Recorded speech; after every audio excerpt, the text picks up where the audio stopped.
Hello guys, आज हम solution cause and solution वाला ऐसे डिस्कस करेंगे। गाइस, ये जो मैं ऐसे इसकी लिस्ट बना रही हूँ, it is very important for the people who are gonna give exam from like January to March. Okay, so please everyone see this video. Again structure, वो कैब और सैम्पल आंसर चेक करेंगे हम। सो वो कैब और ईडियम्स जो मैंने यूज़ किए, इस ऐसे में ईडियम मैंने कोई यूज़ नहीं किया, ओनली वो कैब यूज़ किए। So first one is intensifying, that means increasing. Pre occupy करना मतलब किसी को बिजी करना या किसी चीज़ से ऑब्सेस होना। एडवर्स मीन्स बुरा, ठीक है। Decisive means important. Inadequacy means कमी, किसी चीज़ की कमी होना। Okay, now let's see the question, but उससे पहले guys please subscribe to my channel, and if you have done it then thank you so much. और अगर आपने नहीं किया है तो प्लीज़ कर दीजिए, that's really motivate me to make new videos for you. So question है, जो स्कूल लीवर्स हैं मीन्स जो स्कूल कंप्लीट कर चुके हैं उनको जॉब्स नहीं मिल रही हैं, ठीक है। सो कॉज और रीज़न, कॉज और सॉल्यूशन बताने हैं। सो कॉज, पहला कॉज ये है कि इकोनॉमिकल क्राइसिस मतलब रिसेशन वगैरह आ जाता है। इसका सॉल्यूशन गवर्नमेंट कर सकती है, right, government should step in. Job preferences मतलब लोगों में ना आजकल जॉब प्रेफरेंसेस बड़ी हो गई हैं। इसका सॉल्यूशन लोगों को अलग अलग टेक्निकल स्किल्स सीखनी चाहिए। गाइस, कॉज सॉल्यूशन में एक चीज़ का ध्यान ज़रूर रखना कि जो आप कॉज दे रहे हो उसी के सॉल्यूशन देना सिर्फ, ठीक है। So let's see the introduction. Introduction का फॉर्मेट होता है हमारा बैकग्राउंड के कीवर्ड के ऊपर बैकग्राउंड बनाते हैं हम, रीफ्रेज करते हैं, ओपिनियन देते हैं और थीसिस देते हैं, राइट। गाइज अगेन, इफेक्टिव बनाने के लिए आप क्वेश्चन पूछ सकते हो, बट प्लीज़ आंसर साथ में ज़रूर देना। Let's see, it is the sad reality that unemployment is intensifying at alarming rate. The young adults' unemployment is in particular a troubling issue preoccupying many governments worldwide. And the major question is what the causes are.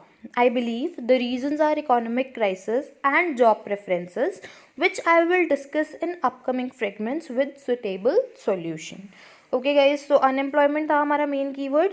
सो उस पर हमने background बना ली कि ये sad reality है कि जो unemployment है वो बहुत ज़्यादा बढ़ रही है, इंटेंसिफाइंग बढ़ रही है अलार्मिंग रेट पे बहुत ज़्यादा। तो ये जो नए बच्चे, यंग बच्चे, इनकी जो अनएम्प्लॉयमेंट है ये सबसे बड़ा ट्रबलिंग इशू है, जिसने बहुत सारी गवर्नमेंट्स को पूरी दुनिया में, वर्ल्ड वाइड मीन्स पूरी दुनिया में बहुत सारी गवर्नमेंट्स को बिजी करके रखा हुआ है इसका सोल्यूशन ढूंढने के लिए। पर द मेन क्वेश्चन ये आ रहा है कि इसके कॉजेज़ क्या हैं। मुझे लगता है कि इसके जो रीज़न हैं वो है इकोनॉमिक क्राइसिस और जॉब प्रेफरेंस, जो कि मैं आगे आने वाले upcoming fragments means body paragraph में बताऊंगी सुटेबल सॉल्यूशन के साथ। ओके गाइस, सो बैकग्राउंड बना ली हमने कीवर्ड पे, उसके बाद हमने उसको रिफ्रेज कर दिया, ठीक है। मैंने क्वेश्चन फॉर्म में किया है, आप कोई और फॉर्म में करना चाहते हो कर सकते हो, okay. And I have given my opinion और causes in the form of answer, और उसके बाद मैंने अपनी थीसिस दे दी। Okay, so it is a complete version. Now let's see the next body paragraph 1, जिसमें मैंने कॉजेज़ की बात की है। ओके, पर पहले हम देखेंगे फॉर्मेट, आइडिया, एक्सप्लेन या एग्जाम्पल और क्लोजर। गाइज, मैंने कॉजेज़ के 2 बॉडी पैराग्राफ बनाए क्योंकि एक बहुत बड़ा बन गया था, ठीक है। सो लेट्स सी, मैंने डिवाइड किया दोनों को, this side 1 is first and another side 1 is second. So to embark upon the major reason why people lose jobs is economic crisis, as it has an adverse effect on the nation's economy. For instance, under recession, more and more corporates run into debt and go bankrupt. Consequently, companies dismiss large number of workers to reduce expenses and survive. Thus, recession is the key reason for joblessness. Second body paragraph. Another decisive reason is most students nowadays tend to pursue tertiary education to acquire high income profession, which leads to an imbalance between white and blue collar jobs, as applicants of office work is excessive, whereas manual workers are high in demand. Therefore, many young people are unemployed due to the inadequacy for the job in terms of ability and competition. Okay, so start करने के लिए सबसे बड़ा reason ये है कि economic crisis. क्यों? क्योंकि लोग अपनी जॉब क्यों नहीं मिलती यंग लोगों को, क्योंकि इकोनॉमिक क्राइसिस हो जाता है जिसका नेशन की इकोनॉमी पे बहुत बुरा इफेक्ट पड़ता है, ठीक है। आइडिया दे दिया, आगे एग्जाम्पल के लिए रिसेशन में सारे कॉर्पोरेट डेट में चले जाते हैं, मतलब उधार में चले जाते हैं, और कई तो बैंकरप्टी हो जाते हैं, इसलिए वो क्या करता है, बहुत सारे वर्कर्स को निकाल देते हैं। डिसमिस करना मीन्स निकाल देना, किस लिए, ताकि वो अपना खर्चा कम कर सके और सर्वाइव कर सके इस रिसेशन में। तो रिसेशन एक इम्पॉर्टेंट रीज़न है, जॉबलेसनेस मीन्स अनएम्प्लॉयमेंट, उसका सिनोनिम है।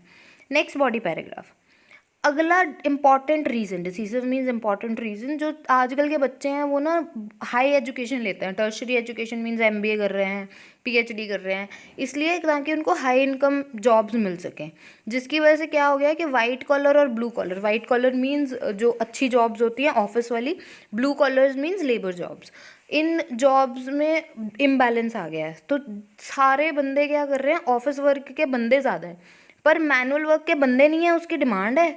ऑफिस वर्क के डिमांड नहीं है पर बंदे ज़्यादा हैं। सो हो क्या रहा है कि एबिलिटी है किसी और चीज़ की, जॉब अवेलेबल है किसी और चीज़ की, ठीक है। एबिलिटी है ऑफिस वर्क करने की, पर जो जॉब अवेलेबल है वो लेबर वर्क की है, ठीक है।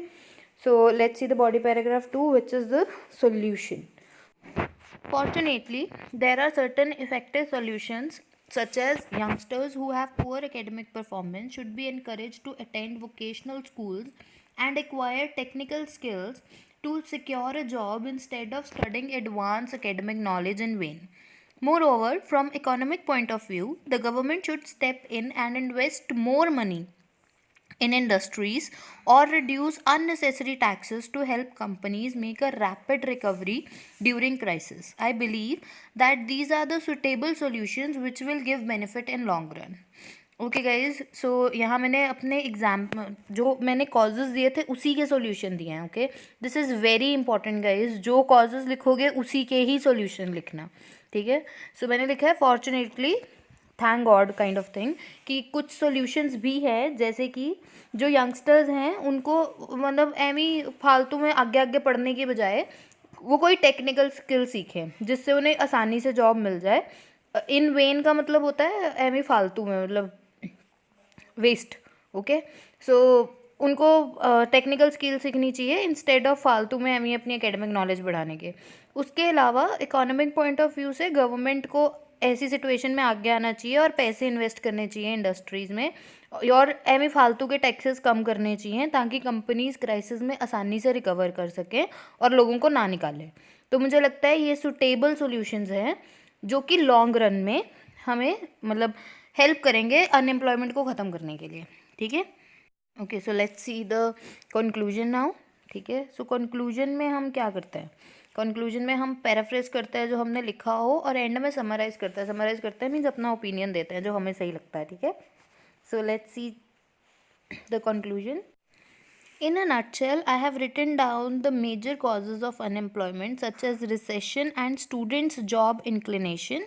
Also, I have provided the rational solution, and if these solutions are applied, I am convinced that the prospectus of unemployment among youth will slim down in long run. So मैंने nutshell में ये लिख दिया है कि main causes क्या हैं unemployment के, जैसे कि रिसेशन हो गया और बच्चों का जॉब्स की तरफ झुकाव, ठीक है, कि वो ज़्यादा पैसे वाली जॉब करना चाहते हैं, ज़्यादा पढ़ना चाहते हैं। और मैंने सॉल्यूशन भी दिए, मतलब क्लियर सॉल्यूशन दिए, रैशनल मीन्स क्लियर सॉल्यूशन दिए मैंने कि, और मुझे लग रहा है ये अप्लाई होंगे। तो मैं पूरी तरह से कन्विंस हूँ कि जो अनएम्प्लॉयमेंट है, situation, prospectus means situation unemployment वाली यूथ में वो कम हो जाएगी, स्लिम डाउन मीन्स कम हो जाएगी लॉन्ग रन में, ओके, लंबे समय में। So valuation guys, I have receive all 9 in this, okay, and I myself is a trainer guys, IELTS trainer. तो मैं ये जो बोलती हूँ कि मेरे को मार्क्स मिले हैं, ये मेरे मेंटोर है, ठीक है, जिनसे कभी मैंने आइल्स की थी। Okay, so it's not like that I am a student और something like that. Most of you have asked me this question, so this is like I myself is a trainer but this is my mentor. जैसे मैं अपना इससे किसी से check करवाती हूँ, that kind of thing. Okay, so I have got all 9 in this because it's proper cohesion and coherence, वो cab भी अच्छी है, टास्क भी पूरा रिस्पॉन्डेड है और ग्रामर भी ठीक है। So thank you so much. If you like it और if you like it then please subscribe, और अगर आपने नहीं किया है तो एक वो छोटा सा सब्सक्राइब का बटन है वो दबा दीजिए, और अगर कर चुके हैं आप तो thank you so much. Bye bye, take care, stay tuned, I am gonna upload more essays, bye.